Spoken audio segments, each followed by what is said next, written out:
자, 함께 만드는 안전한 세상 시간입니다. 매일매일 도로 위에서는 여러 가지 형태의 교통사고의 위험이 도사리고 있는데요. 이전의 교통사고 판례를 통해서 더욱더 안전한 세상을 꿈꿔봅니다. 자, 오늘은 횡단보도 우회전 사고에 대해서 이야기를 나눠보도록 하겠습니다. 교통사고 전문 한윤기 변호사 전화 연결돼 있죠. 자, 한윤기 변호사님 안녕하세요. 예, 안녕하세요. 예.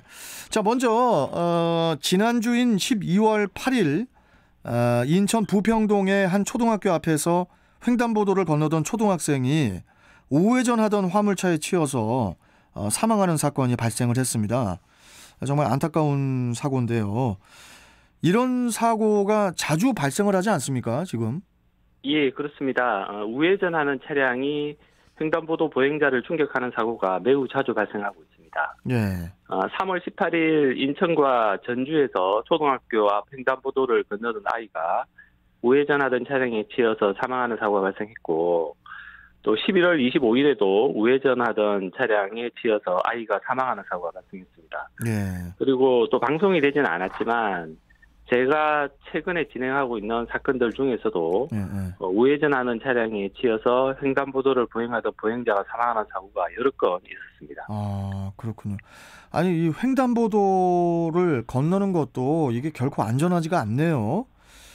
이게 특히 우회전 차량이 더 이렇게 위험한 것 같은데 어떻습니까? 맞습니다. 음주 상태로 신호위반하는 차량은 말할 것도 없죠. 그것뿐만 아니라 우회전하는 차량이 횡단보도 보행자에게 매우 위험하고 실제로 많은 사고가 발생하고 있습니다. 예. 이처럼 횡단보도 보행자에게 우회전 차량이 위험한 이유는 교통의 원활한 소통을 꾀한다는 이유로 우회전을 자유롭게 해놓고 있기 때문인 것으로 생각이 되는데 이 부분과 관련해서는 제도적으로 개선되어야 할 점이 있지 않나 생각됩니다. 그렇군요. 자, 그러면은 우회전 관련 규정에 대해서 좀 살펴보도록 할 텐데요. 이 우회전은 언제 할 수 있는 거죠? 우회전은? 현재 우리 도로교통법의 규정으로는 녹색, 황색, 흑색의 모든 신호에 원칙적으로 우회전을 할 수 있도록 규정하고 있습니다. 예. 그런데 이 횡단보도가 있으면은 횡단보도 보행자를 보호를 해야 될 필요성이 또 있을 텐데요. 어떻습니까? 맞습니다. 맞는 말씀이시죠. 횡단보도를 건너는 보행자가 있으면 보행자를 보호해야 될 필요성이 있는 것은 너무도 당연합니다. 그런데 또 말씀하신 것처럼 우리 도로교통법은 모든 신호에 우회전할 수 있도록 규정하고 있죠. 이게 조금 충돌되는 부분이 있습니다. 그래서 우리 법원이 우회전과 관련한 도로교통법의 규정을 어떻게 해석하느냐 하면 이렇게 해석하고 있습니다. 자, 횡단보도가 있는 교차로를 지날 때 차량이 우회전하려면 횡단보도 2개를 지나가야 됩니다. 직진 상태에서 첫 번째로 만나는 횡단보도, 그리고 그렇죠. 우회전한 직후에 만나는 두 번째 횡단보도, 이렇게 2개의 횡단보도를 지나가야 되죠. 그렇죠. 우회전할 때는 횡단보도 2개를 지나가야 되죠. 예, 그렇습니다. 그래서 직진 상태에서 만나는 첫 번째 횡단보도에 보행자 녹색 신호등이 들어와 있는 경우에 차량이 그 횡단보도를 지나가면 신호위반으로 해석을 합니다. 직진 상태에서 첫 번째 만나는 횡단보도와 관련해서 대법원 판례가 뭐라고 하냐면 교차로의 차량 신호등이 적색이고 횡단보도 보행등이 녹색인 경우에 차량 운전자는 정지해야 되고 우회전해서는 안 되며 사고가 발생하면 11회 중과실의 하나인 신호위반 사고에 해당한다고 판시하고 있습니다. 그러니까 이제 우회전할 때 직진 상태에서 처음 만나는 횡단보도에 그 보행자 녹색 신호가 들어와 있을 경우에는 차량이 횡단보도를 지나가면은 신호 위반이기 때문에 지나가면 안 된다, 이런 말씀이시죠? 예, 맞습니다. 이것은 너무도 당연한 것이라고 하겠습니다. 그런데 문제는 우회전한 직후에 만나는 두 번째 횡단보도와 관련해서 발생합니다. 자, 현행법의 해석상으로 우회전 후 만나는 두 번째 횡단보도에 보행자 녹색 신호가 들어와 있는데 차량이 그 횡단보도를 통과해도 신호 위반은 아닌 것으로 됩니다.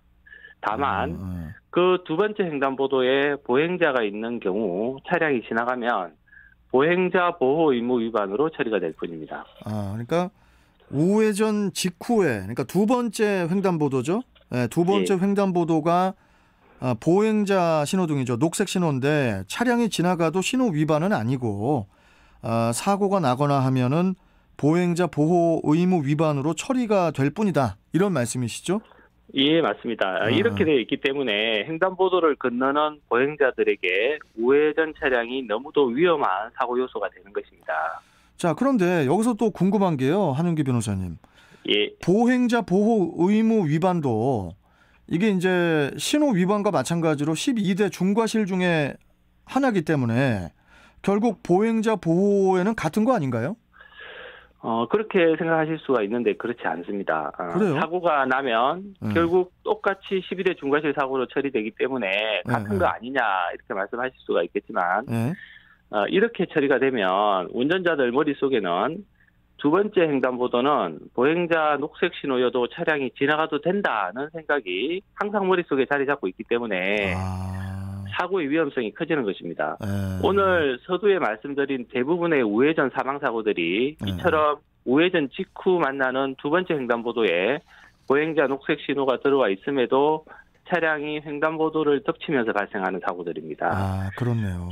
현재 규정으로는 횡단보도 녹색불의 횡단보도를 건너는 보행자의 뒤를 우회전 차량이 덮칠 위험성이 언제든지 있게 되는 것입니다. 그러면은 변호사님 의견은 횡단보도 녹색 신호에는 그것이 뭐 첫 번째 횡단보도든 뭐 두 번째 횡단보도이든 차량이 횡단보도를 지나가지 못하게 해야 된다 이런 말씀이시죠?